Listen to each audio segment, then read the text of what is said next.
Prezados escolásticos, escolásticas, boa noite a todos. Sejam bem-vindos para esse simpósio, o 12º simpósio da Escola de Atenas, que acontece de 2 em 2 meses. E hoje é um simpósio que nós estamos comemorando 2 anos de fundação da Escola de Atenas, que é uma escola que tem como objetivo ensinar oratória com filosofia, tendo como referencial desse ensino a cultura clássica antiga, dos gregos, dos romanos e dos grandes estudiosos deste tema. E nosso simpósio acontece em 3 momentos básicos. A primeira, uma exposição que eu faço juntamente com o co-expositor, que é um escolástico selecionado para tanto. Hoje é o escolástico Neto. No próximo simpósio que nós vamos debater sobre Quintiliano, já temos um co-expositor, que é o Aguiar, que está chegando aí, que será em junho. E depois dessa primeira exposição, nós abrimos para perguntas e respostas. Depois, para a intervenção livre dos presentes. 3 minutos. Quem quiser vir, se inscreve ou pode vir diretamente ocupar a tribuna. De modo que o nosso simpósio tem uma duração de 2 horas, para a gente não extrapolar o limite e dar segurança às pessoas que vêm participar, sair de suas casas para chegar aqui, saber a hora que inicia, saber a hora que termina e ter segurança de participar desse simpósio, que às vezes as pessoas não sabem que hora termina e fica aperreado, quer ir para casa, e aqui a gente já define mais os limites, de 8 às 10 horas. E é uma grande consideração que eu tenho por todos os senhores que estão aqui presentes, porque não é fácil sair de casa para vir para uma palestra, para vir para um simpósio. Tem que valer a pena, tem que ser interessante, tem que acrescentar alguma coisa. Então esse respeito pelo ouvinte, esse respeito pelo auditório, o orador tem que ter, fazer valer a pena. E a gente sabe, na hora de vir para o simpósio, a gente encontra algumas dificuldades, e se a gente não tiver firmeza, a gente não sai de casa para participar de um evento como esse. Então, eu tenho uma consideração muito especial por todos esses que têm essa disposição de participar desses nossos simpósios. Sejam bem-vindos, meu amigo. Tem cadeira por aqui. A Jarlene providencia outras cadeiras, se não tiver, tem aqui dentro. E o que é que significa simpósio? Simpósio significa beber juntos. É uma palavra grega. Simpósio, beber juntos. O povo da Grécia antigamente se reunia em simpósios para beber vinho, para beber outras coisas e também debater questões filosóficas. Então o simpósio traz essa ideia de bebermos juntos em uma fonte de cultura, fonte da cultura antiga, sabedoria grega. Então nós estamos fazendo aqui um simpósio, bebendo juntos dessa fonte. Então quero registrar aqui as pessoas que estão vindo pela primeira vez: Eli, a Silvana, a Neidiane, o Jairo, o Laurício, a Dalgisa, o Jair, professor Jair, sou doutor, o Sander, a Veridiana, presente aqui, Milena, Raiol, grande amigo desde os tempos lá de Cruzeiro do Sul, do seminário, o Alan, presente também. Chega. Silma? Ah, tá, seja bem-vindo também, tá? Então, eu trabalho com um roteiro escrito. Não necessariamente... o Caio também, seja bem-vindo, tá, Caio? Então, a quantidade de pessoas estão vindo pela primeira vez. Eu trabalho com um roteiro escrito para facilitar a exposição do tema. Quase tudo que eu vou falar aqui está escrito, mas tem a dinâmica da oralidade. Muitas outras coisas podem aparecer. Tem o momento das perguntas e respostas, que é um momento muito fluido de uma palestra, onde outras questões podem aparecer. Se os senhores quiserem seguindo o roteiro, estão convidados a seguir o roteiro. Se não, quiserem apenas prestar atenção no que vai ser exposto, também é outro método de acompanhar o nosso simpósio. O roteiro dá segurança também ao evento, porque mostra o nosso direcionamento. Erley, seja bem-vindo, tá, meu amigo? Tem uma cadeira aqui vaga. E nós vamos falar um pouco, o primeiro ponto, da espiritualidade dos antigos, porque hoje qual é o tema do nosso simpósio?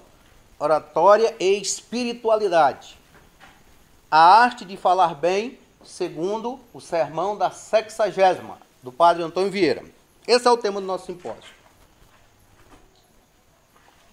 Então nós vamos falar um pouco da espiritualidade dos antigos, o que era espiritualidade para os antigos.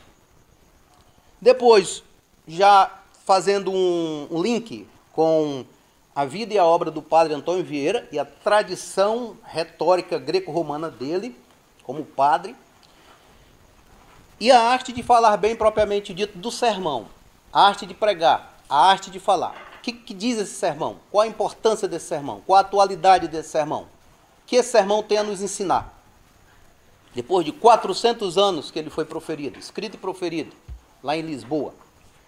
E por último, fazendo uma conclusão a respeito dessa fartura dos frutos da oratória, já que todo sermão, parábola do sermão, se gira em torno da parábola do semeador, de Jesus. O que era a espiritualidade para os antigos? Para os antigos não tinha uma igreja onde as pessoas ficavam rezando. Quando eu falo os antigos, estou falando dos gregos e romanos. Não tinha uma igreja. Não tem essa tradição de igreja na Grécia e na Roma. A espiritualidade dos antigos era a filosofia. A filosofia era a arte de pensar, a filosofia era a arte de falar, a filosofia era a arte de viver. Era a prática da virtude, era o amor, o conhecimento, era a busca do belo, era a busca do verdadeiro. E isso era a espiritualidade dos greco-romanos. Seja bem-vindo, Marcelo. Tem mais cadeira aqui por perto. E muitas pessoas confundem a espiritualidade por estar inserido dentro de uma organização, dentro de uma igreja. Nós sabemos que a espiritualidade não necessariamente é isso. A pessoa que participa de uma igreja, de uma organização, pode ter espiritualidade. Mas a espiritualidade transcende qualquer tipo de organização, qualquer tipo de igreja. A espiritualidade é algo interior. Para os antigos, espiritualidade era o autoconhecimento. Era o conhece-te a ti mesmo, conhecimento de si. Então, as pessoas mergulhavam nesse conhecimento e, por meio desse conhecimento, eles procuravam viver bem, falar bem, ter uma atitude virtuosa diante dos homens. Mesmo porque os filósofos e os oradores antigos tinham a consciência de que eles precisavam ter uma vida virtuosa para poder conduzir, para poder falar, para poder pensar, para poder ser guias de outras almas. Então, só para citar um exemplo, tem um livro de Platão chamado Fedro, e nesse livro, em Fedro, é o nome de um jovem muito interessado por oratória, e nesse livro, o Fedro, o Platão vai dizer, a arte de conduzir as almas, as pessoas, leia-se almas aqui como espíritos, intelectos, mente, a arte de conduzir as almas, as ideias nobres e as práticas virtuosas é o que nós podemos chamar de retórica. É a arte de conduzir as almas às ideias nobres e proporcionar a ela a prática virtuosa. Isso é retórica, isso é oratória para os antigos. E no mesmo livro, Sócrates diz, a menos, Fedro, que tu ames a sabedoria e os seres humanos suficientemente, nunca se tornarás um orador competente a respeito de nada. Isso é para a gente sentir um pouco essa espiritualidade, para sentir um pouco essa profundidade, essa teoria dos antigos e como eles levavam em profundidade a sério o estudo da filosofia e da oratória.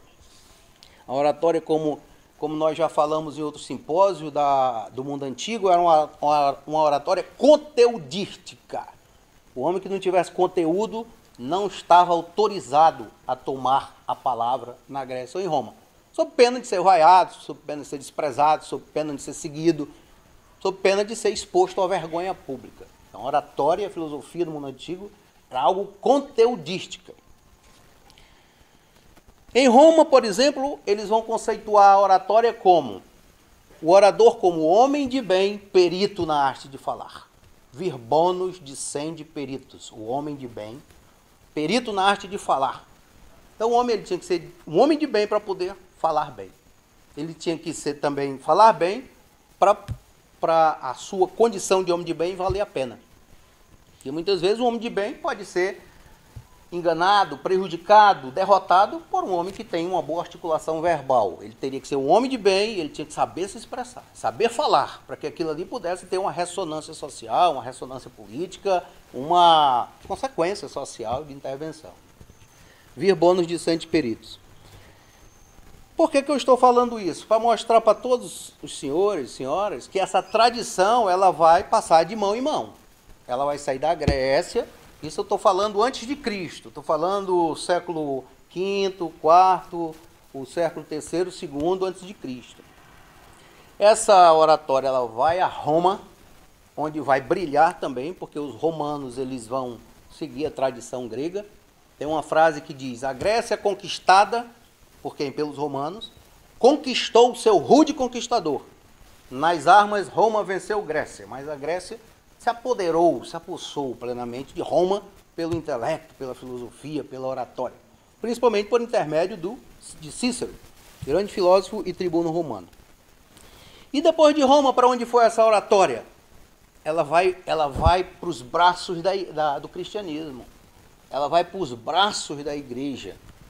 Aquela grande tradição retórica do mundo do greco-romano vai para a igreja, para os padres, os primeiros padres da igreja cristã. E eles vão precisar da oratória, porque o cristianismo estava nascendo. E para combater o que eles chamavam de pagãos, que pagão, a pessoa pensa que pagão é uma coisa assim, tem um preconceito a respeito dessa palavra pagão. Pagão era quem não era cristão. Cristão, quando não convertia, não conseguia converter as pessoas, se chamavam eles de pagãos. Porque não eram... A maioria deles moravam nos pagos, que eram os bairros distantes de Roma, muito distante da influência da igreja. Então eles viviam com a espiritualidade deles. Tá? A igreja chamava os pagãos. Quando a gente estuda filosofia antiga, nós estudamos filosofia pagã. Simplesmente para dizer que não é cristã, porque nós vamos ter um período da filosofia chamado filosofia cristã. Então a retórica cai nos braços dos padres. Eles vão precisar convencer, eles vão precisar se defender nos tribunais, porque não vai ser assim tão facilmente que eles vão conseguir o predomínio da religião em Roma, no nascimento do cristianismo. Eles vão precisar divulgar a doutrina, eles vão precisar divulgar a mensagem da Bíblia, eles vão precisar se defender nos tribunais das acusações, e aonde é que eles vão procurar os recursos para tanto? Dentro da própria tradição pagã, dentro da própria tradição greco-romana, do domínio da oratória. Então se destacam excelentes intelectos dessa época, Tertuliano, Gregório Nacianzo, Santo Agostinho, que foi o maior deles. Santo Agostinho foi o maior deles. Todos os senhores já ouviram falar de Santo Agostinho, acredito? E essa retórica, então, ela vai estar dentro da igreja. Martinho Lutero já é 1500 anos depois de Cristo, vamos dizer, ele vai seguir essa tradição retórica. O principal livro de Martinho Lutero, depois da Bíblia, era Instituições Oratórias, de Quintiliano. Para poder fazer toda aquela reforma que foi feita na igreja, em 1500, ele vai precisar da oratória. Ele vai buscar lá em Quintiliano, romano. Então essa igreja vai passar os séculos seguintes, né, até chegar no objeto do nosso debate de hoje, a um padre chamado Padre Antônio Vieira. Vamos tirar um pouco, às vezes, o preconceito que a gente tem, porque é pastor, porque é padre. Porque a igreja católica, a igreja cristã, a cultura estava nos braços dela. Inclusive a igreja tem muitos erros, mas um dos acertos da igreja foi preservação das obras antigas. A igreja teve esse ponto importante, porque as obras antigas foram preservadas pelos grandes intelectos da igreja cristã. E depois da reforma, 1500, nós vamos chamar a igreja católica, e depois as igrejas protestantes, luterana, anglicana. E o padre Antônio Vieira, ele vai se situar no século XVII. Ele nasce em 1608. Ou seja, quando ele nasceu, a história da retórica já tinha 2000 anos. Então ele nasce muito tempo depois do início do nascimento da oratória, da retórica enquanto ciência. E esse padre, ele vai ter um destaque muito importante nesse período de 1608, que o que é que estava acontecendo na humanidade nesse período? as grandes navegações, as pessoas já tinham chegado na América, já tinham chegado no Brasil, 1500 chegaram no Brasil, já tinha padre aqui, os negros já eram usados como escravos, os índios eram usados como escravos, os negros já começavam a chegar da África, o Brasil era colônia de Portugal, a economia da cana-de-açúcar já estava se elevando no país. Então, o Padre Antônio Vieira nasce em Portugal, em 1608, mas vem para o Brasil juntamente com seu pai, aos 6 anos de idade. Ele chega na Bahia ele entra num colégio dos padres jesuítas, e lá ele estuda e se destaca e é admirado pelos padres jesuítas, onde a principal arma dos padres jesuítas era a educação. Então ele começa a se destacar nas pregações e as igrejas começam a lotar. E ele logo se torna professor de retórica, professor de oratória no colégio dos padres jesuítas. Então ele tem todo o conhecimento, ele tinha todo o conhecimento da retórica antiga, Aristóteles, Cícero, Quintiliano. Ele vai se capacitar, ele vai se preparar e vai se tornar um grande defensor dos índios. Porque os índios eram escravizados. As pessoas lá da Europa achavam, um grande setor da igreja achava que o índio não tinha alma, não era ser humano, era um bicho, era um animal. Então, por ser um bicho, um animal, tinha alma, escravizava. Normalmente tratava o índio como um bicho, um animal. E Padre Antônio Vieira vai dizer, não, o índio tem alma, o índio é filho de Deus, o índio é um ser humano, o índio precisa ser respeitado, o índio não pode ser escravizado. Desde essa época já começa a se destacar como um humanista. E ele então vai ser uma voz firme em defesa dos índios, uma voz firme em defesa dos negros. Sócrates, antes de Jesus, ele chegava a considerar Sócrates um cristão, ele chegava a considerar Platão um cristão, eles chegavam a considerar Cícero um dos nossos, Sêneca um dos nossos. Por quê? Porque conheciam a prática virtuosa e a conduta e as ideias desses homens, embora antes do cristianismo. E aí ele vai dizer, posso demonstrar, tudo que eu falo a respeito da oratória e da pregação, eu posso demonstrar.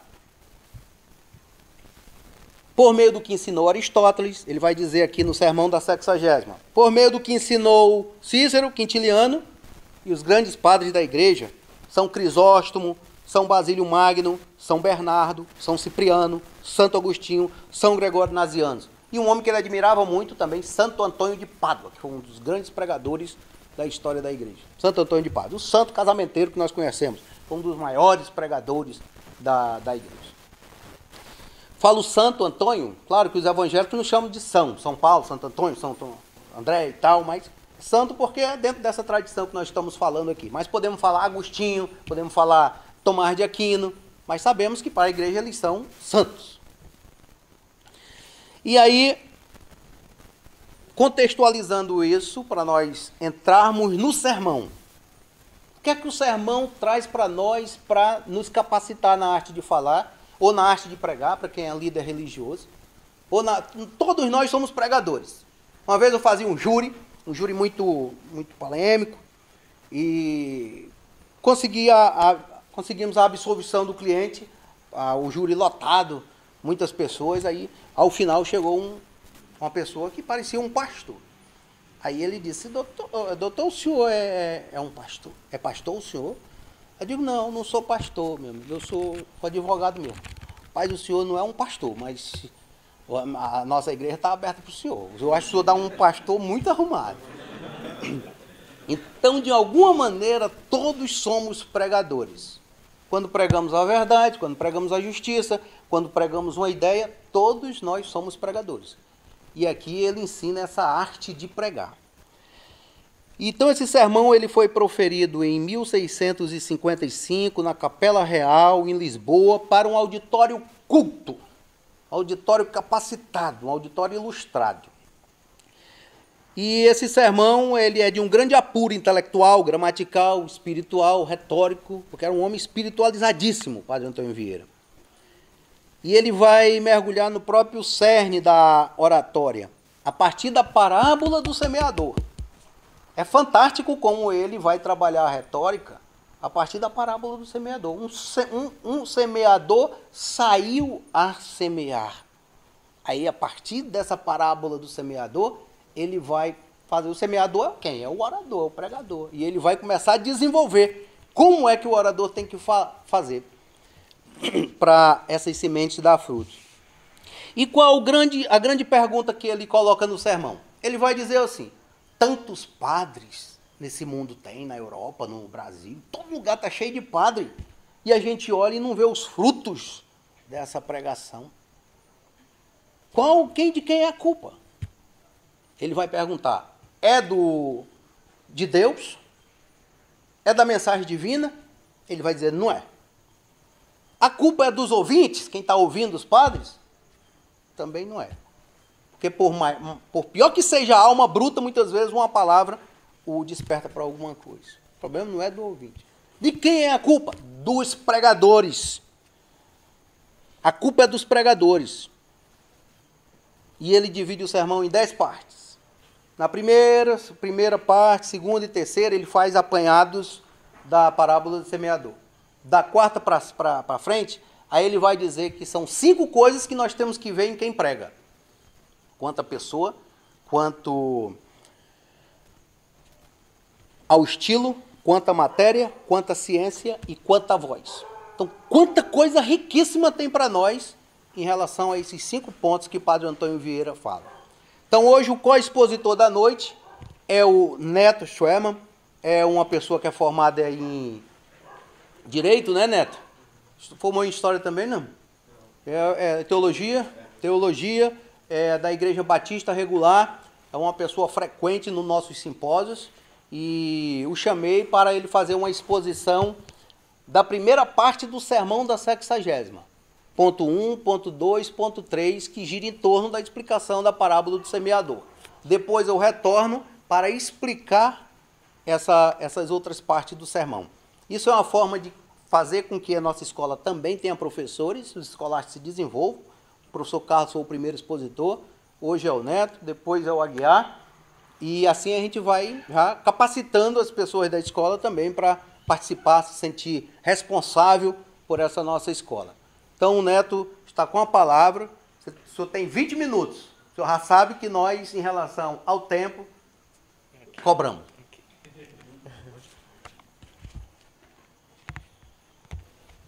Primeiramente, boa noite. É um privilégio, sinto-me honrado por estar aqui e honrado também por este assunto que é muito propício, importante. E para que eu não fale com o tempo e nem com o conteúdo, eu registrei na íntegra a minha exposição. Analisar esse sermão nos faz uma viagem. A gente se transfere para aquela época, há muito tempo, onde um padre se levantou e escreveu um texto, um sermão e expôs uma ideia, defendeu uma tese.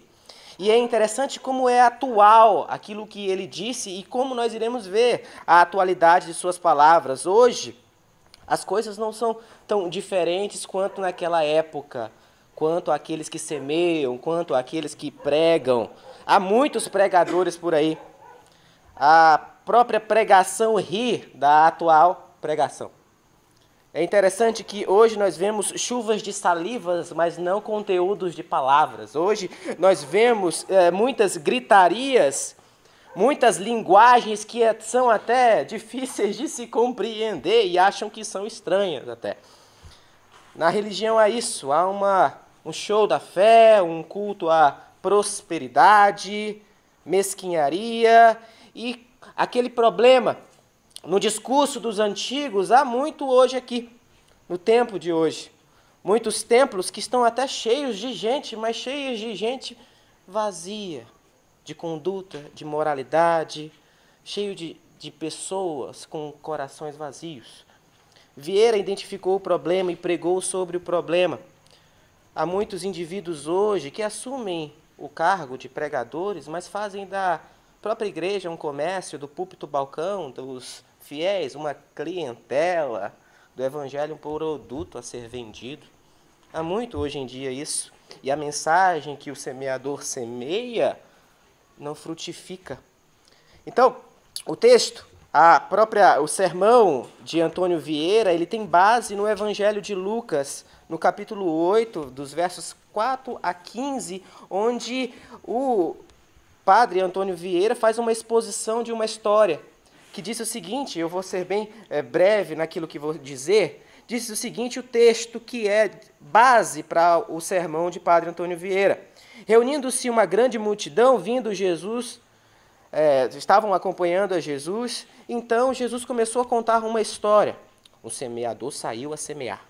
Enquanto lançava a semente, parte da semente caiu à beira do caminho. Essa semente foi pisada e as aves do céu a comeram.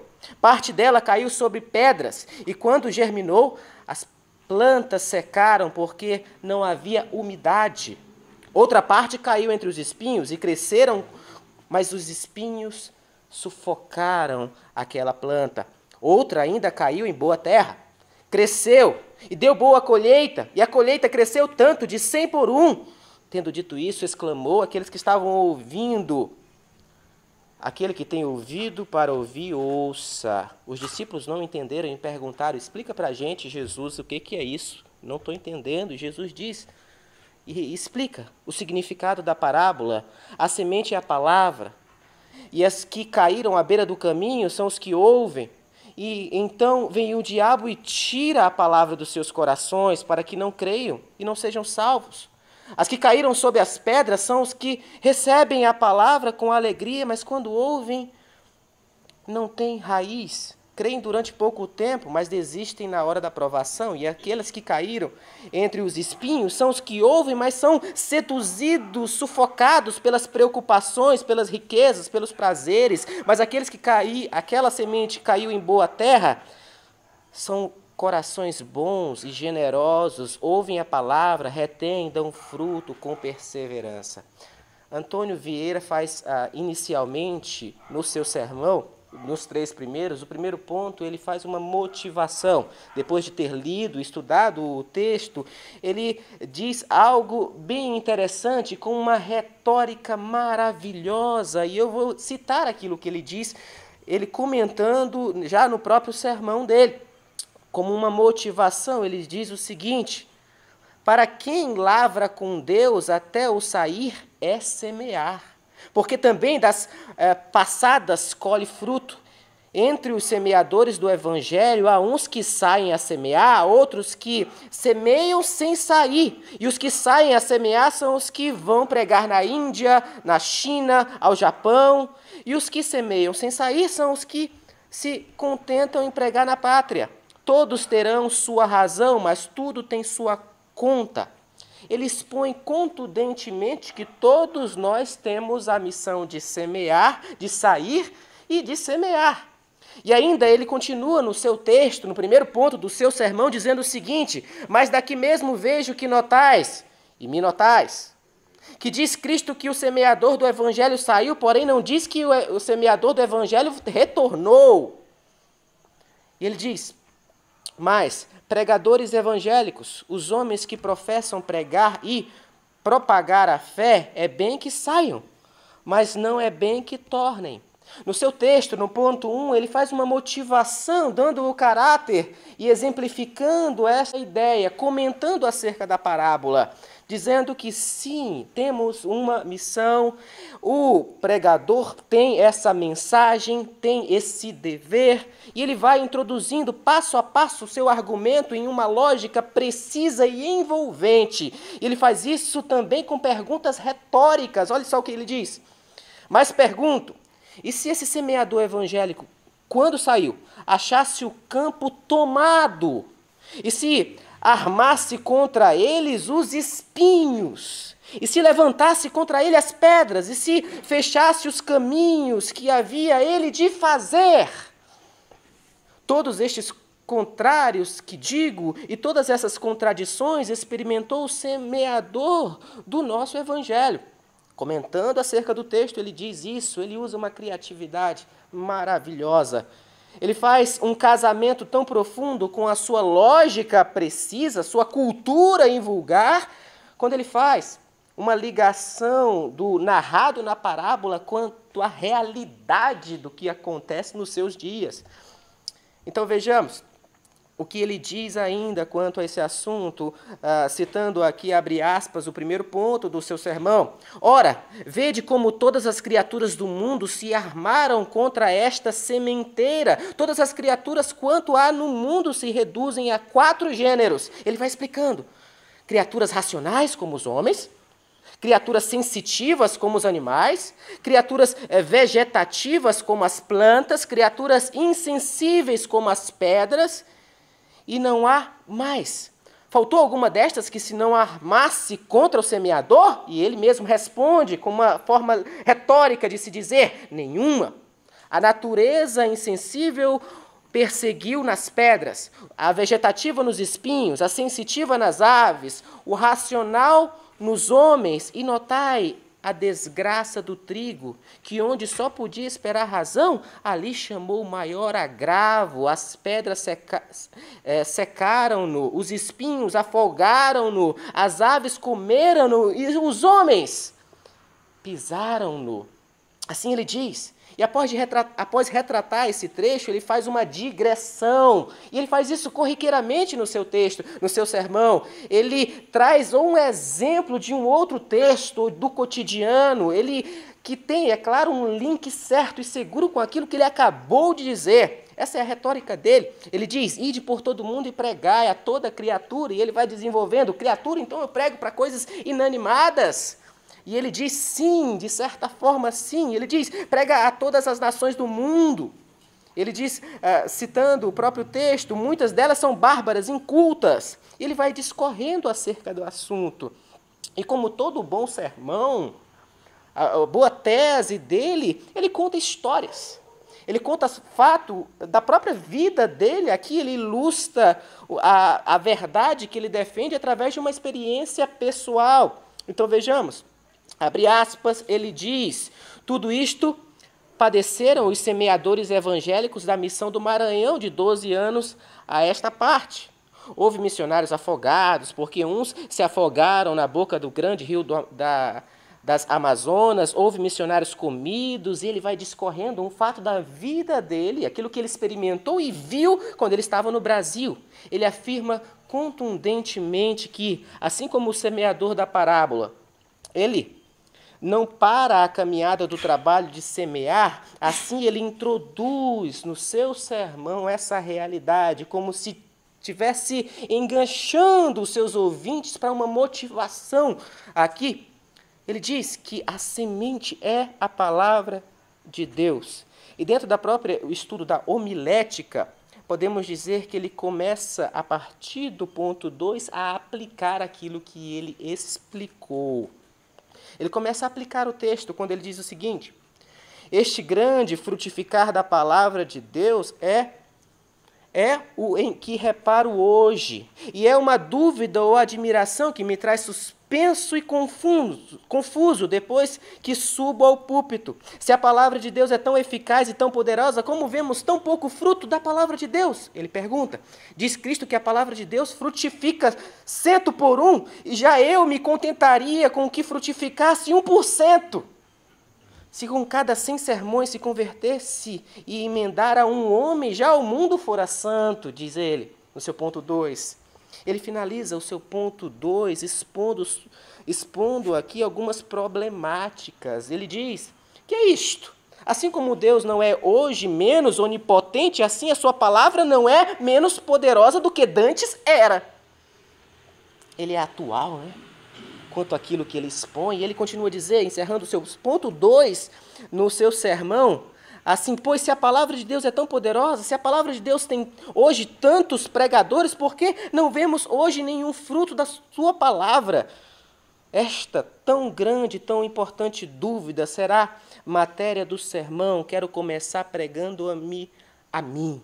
A mim será, e também a vós. A mim para aprender a pregar, a vós para que aprendais a ouvir. E ele encerra o seu segundo ponto com essas palavras.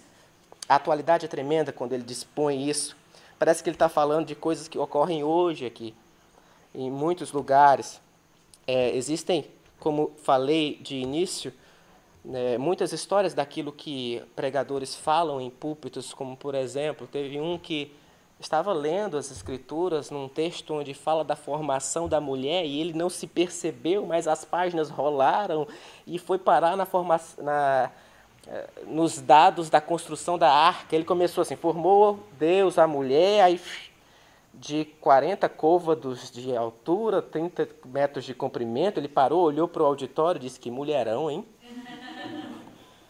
Mas existem tantas coisas, além desse fato tanto cômico, que uma criança foi interrogada pela professora numa igreja que perguntou a ela, por que nós temos que respeitar o templo, respeitar a casa de Deus? Aí ela inocentemente disse, para não acordar os adultos, porque eles estão dormindo, o sermão está botando eles para dormir. E é isso que acontece em muitos lugares, porque o intuito não é aquilo que frutifica. Mas no ponto 3, ele diz algo interessante aqui. A problemática continua quando ele diz, quando o semeador do céu deixou o campo, saindo deste mundo, as pedras se quebraram para lhe fazerem aclamações, e os espinhos se teceram para lhe fazerem coroa, e se a palavra de Deus até dos espinhos e das pedras triunfa, se a palavra de Deus até nas pedras, até nos espinhos nasce, não triunfar dos alvedrios hoje a palavra de Deus, nem nascer nos corações, não é por culpa nem por indisposição dos ouvintes. Supostas estas duas demonstrações, suposto que o fruto e efeito da palavra de Deus não fica nem por parte de Deus, nem por parte dos ouvintes, segue-se por consequência clara que fica por parte do pregador. E assim é. Sabeis, cristãos, porque não faz fruto a palavra de Deus? Por culpa dos pregadores. Sabeis, pregadores, porque não faz fruto a palavra de Deus? Por culpa nossa. Ele diz e conclui aqui o seu ponto 3 quanto àquela questão. Um pregador disse o seguinte, no século passado, Charles Haddon Spurgeon, que o sermão principal da vida de um pregador é ilustrado por sua conduta. O maior sermão pregado é aquele fora dos púlpitos. Uma das maiores mensagens transmitidas é a mensagem do próprio silêncio, das próprias ações. A culpa é dos pregadores, é o que o próprio Padre Antônio Vieira expõe aqui. Então, no ponto 1, ele motiva a fruto, a personagens, a uma mensagem, a solos. No ponto 2 e 3, a problemática se inicia e as perguntas retóricas levam para um fim, para um problema. Se a semente é eficaz, cadê os frutos? É culpa de quem? De Deus? Do homem? Dos pregadores? Por conta da pregação mal feita, e isso são cenas dos próximos capítulos. Aqui. Não sei se fui fiel. Foi 15 minutos.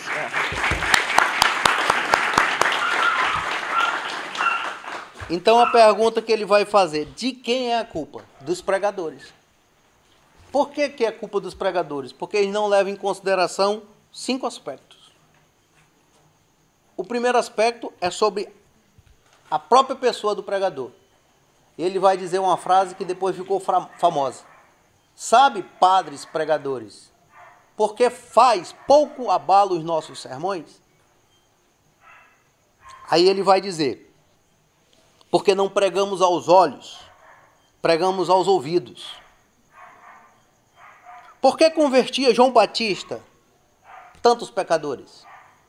Porque assim como suas palavras pregavam aos ouvidos, o seu exemplo pregava aos olhos. E aí ele resume a prática em cima de quem está pregando a palavra. Ele diz claramente que João Batista dizia, fazei penitência ao povo, e fazia penitência. Ele pregava aos ouvidos do povo, e o povo via com os olhos a pregação dele. Não pregava só aos ouvidos, pregava aos olhos. Jejuai e orai. E as pessoas viam João Batista jejuando, João Batista orando. Controlai a gula.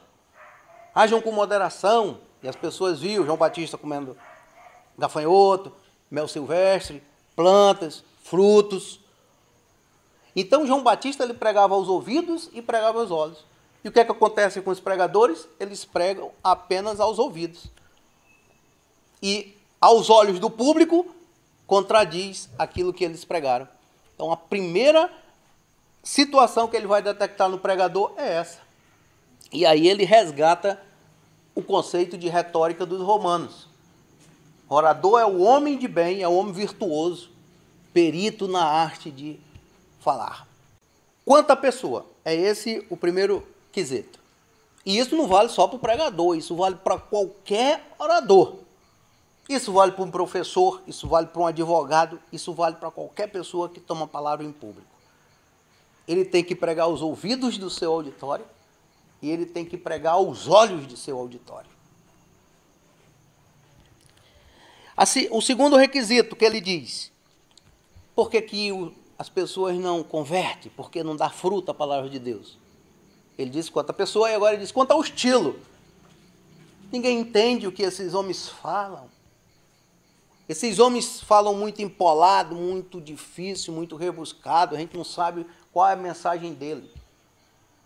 E ele vai dizer, não pode o pregador fazer dessa maneira.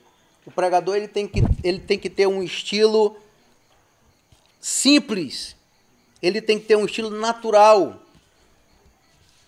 ele tem que ter um estilo claro. E ele vai dizer, o maior pregador que o mundo já teve é o céu. Ele usa muito essas figuras, muito parábolas. É o céu o maior de todos os pregadores. Vejamos as estrelas, são tão distintas, são tão claras. Por que é que o pregador também não age da mesma maneira? Ser claro, ser distinto, ser cintilante, a gente poder ver, a gente poder entender o que ele está falando. E ele diz, vejam as estrelas, elas são tão altas. E ele diz, a palavra do pregador tem que ser alta, tem que ser elevada. E tem que ser clara. Aí ele vai dizer, a palavra do pregador tem que ser tão clara para o mais simples dos homens entender. E tem que ser tão alta para aqueles que se acham que são tão intelectuais ainda perceber que há mais do que aprender. Então é uma conciliação que ele faz de clareza e solidez e altitude.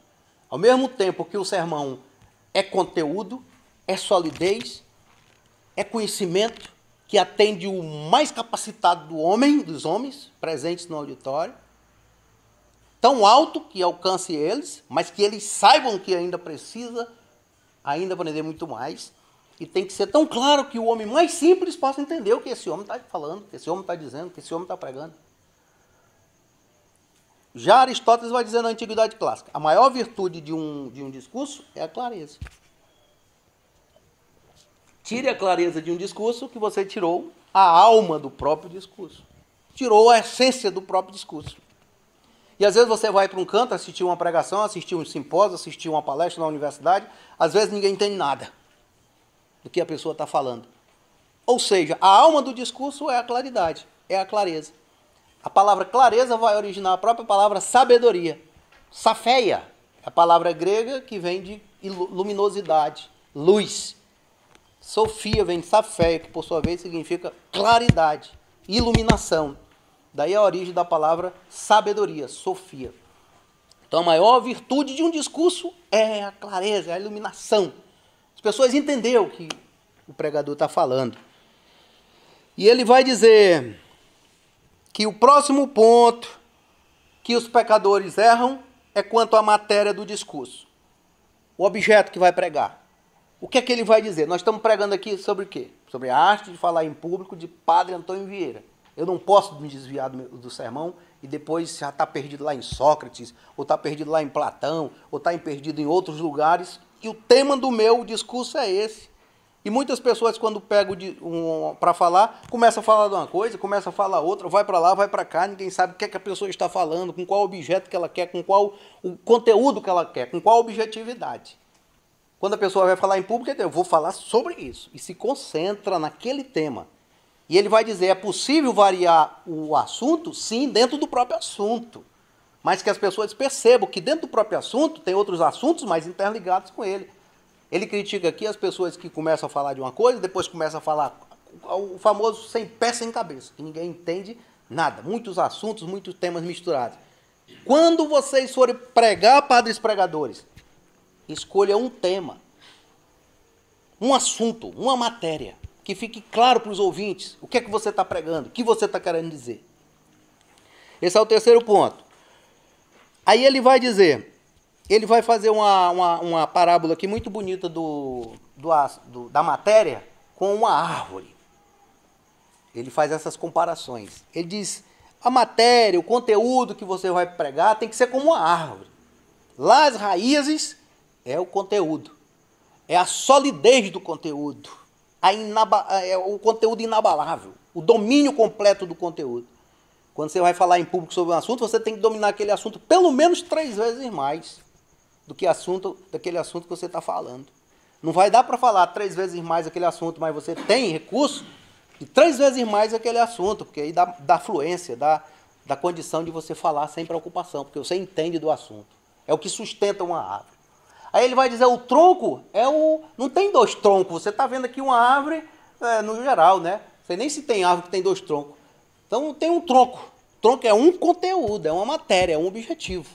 Aí você está vendo esses ramos dentro desse próprio conteúdo. Há outros assuntos, mas dentro do próprio tronco que saem essas ramificações.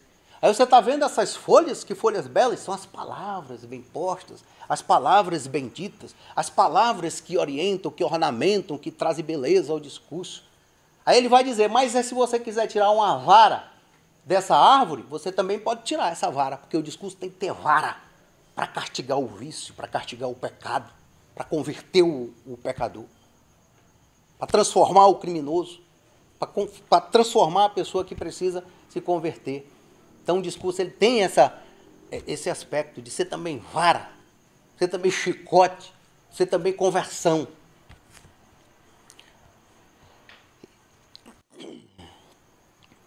E aí ele vai chegar no 4º ponto. Falei quanto à pessoa, falei quanto ao estilo, falei quanto ao objeto que ele vai pregar e quanto à ciência.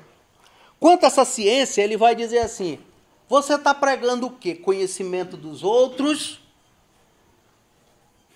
que os outros sabem, que os outros estudaram, que os outros falaram, ou você está pregando de um conhecimento que você tem, de um conhecimento que você adquiriu, que você experimentou, que você passou?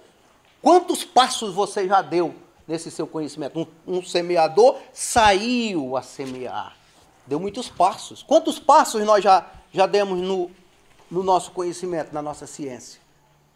Quantos quilômetros nós temos andado para falar desse assunto, para falar daquele outro, e não ser meramente um papagaio? Porque fulano falou, outro fulano falou, outro fulano falou, mas que quando fala ninguém sente que é um conhecimento seu. Se não é um conhecimento seu, você não sabe se ele é verdadeiro. Você não sabe se ele é real, porque você não experimentou, você não viveu. E ele vai dizer, não é que não seja importante ouvir o que o outro tem a dizer, mas que seja conhecimento seu também. Para que as pessoas possam saber que você está pregando uma coisa que você viveu, experimentou, aprendeu. Aí ele vai dar um exemplo. Davi, quando venceu Golias, Saul ofereceu as armas para Davi. Pega, Davi, minhas armas para enfrentar Golias. E Davi disse, eu usarei minhas próprias armas.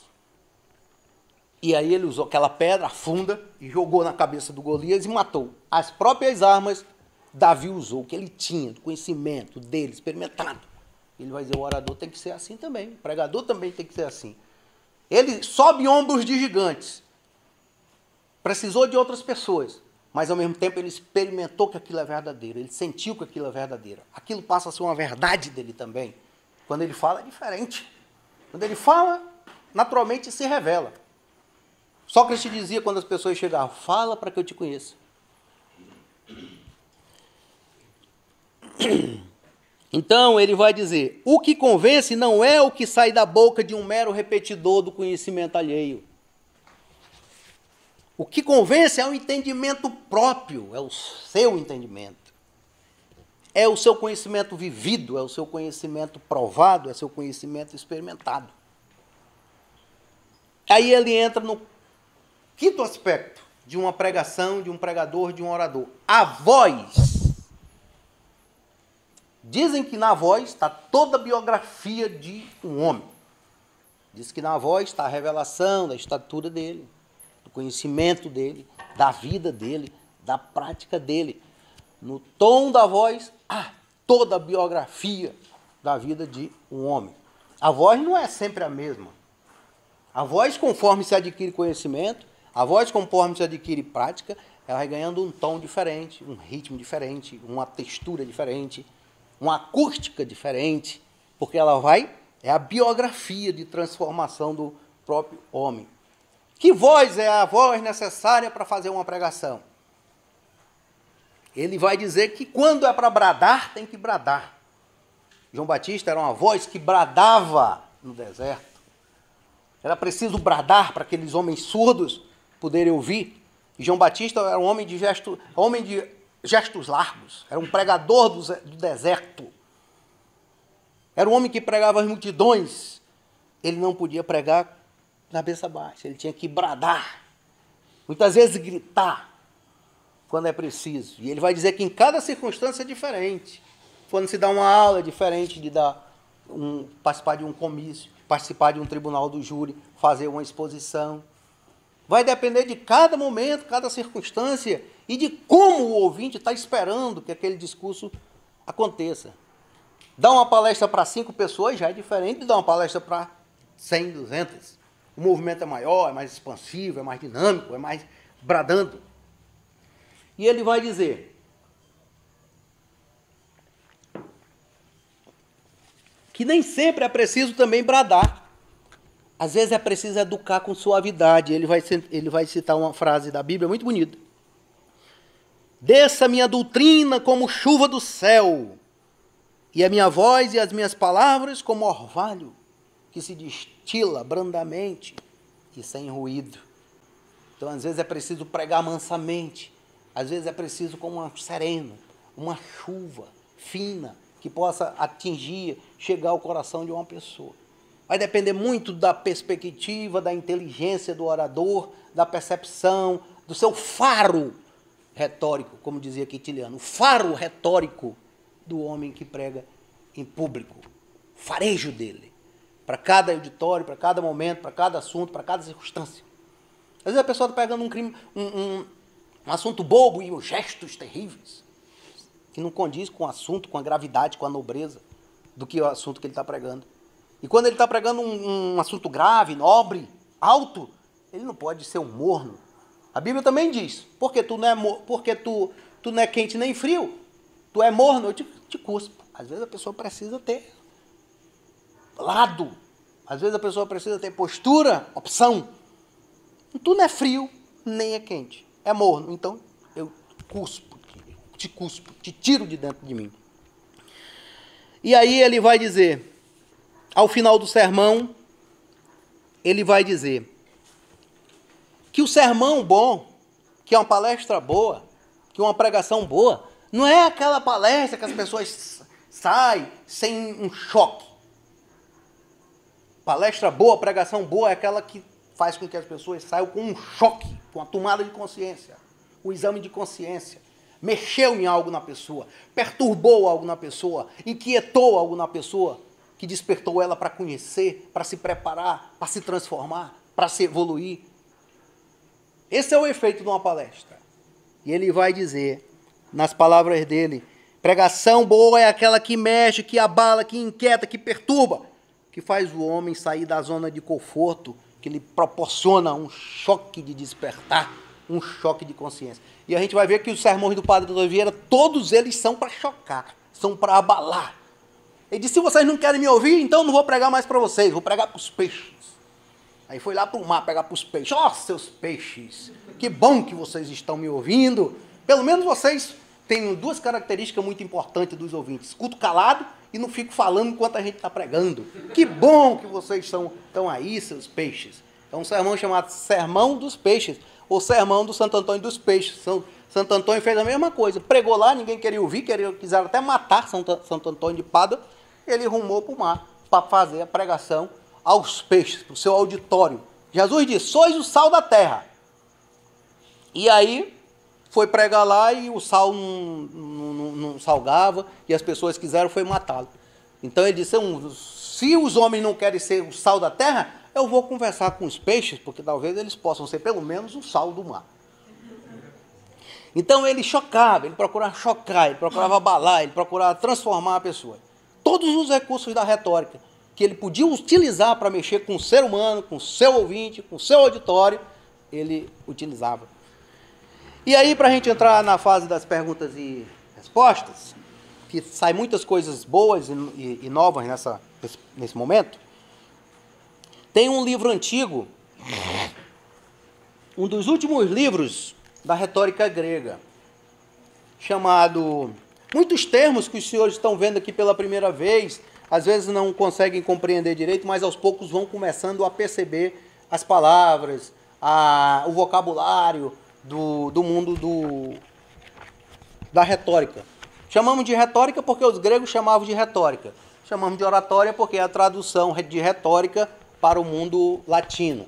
Tanto faz usarmos oratória como retórica, no caso aqui que nós estamos usando. Mas se quiser fazer diferença, tem outras diferenças, mas que não entra aqui como tema. Vamos seguir aqui o que o padre Antônio Vieira falou. E esse livro aqui, Tratado do Sublime. O sublime é isso que o Antônio Vieira procurava fazer nos seus ouvintes. Chocar, abalar, dar um êxtase, proporcionar um maravilhamento, proporcionar um encantamento com as palavras dele. O que é que Jesus fazia? Era exatamente o resultado do discurso de Jesus, era esse sublime alcançado. As pessoas ficavam maravilhadas. A Bíblia diz em várias passagens, sabe, é um leitor da Bíblia, sabe disso? Que várias passagens, o que é que acontecia com o povo? O povo ficava maravilhado. O povo ficava deslumbrado, tentando entender as palavras daquele homem. Isso é o sublime do discurso. E ele vai dizer, para o orador, para o pregador, chegar a esse sublime, a primeira coisa que ele tem que ter é elevação espiritual. O sublime só acontece com quem tem elevação espiritual. E a gente vê Sermão da Montanha. Nós vamos ver o sermão I Have a Dream, de Martin Luther King. Quem não assistiu esse sermão está lá na internet. Ele proferindo. Temos a oportunidade de ter visto, gravado, o sermão de Martin Luther King, 1960 e poucos. I have a dream, eu tenho um sonho de ver o homem branco, o homem negro, sentado na mesma mesa.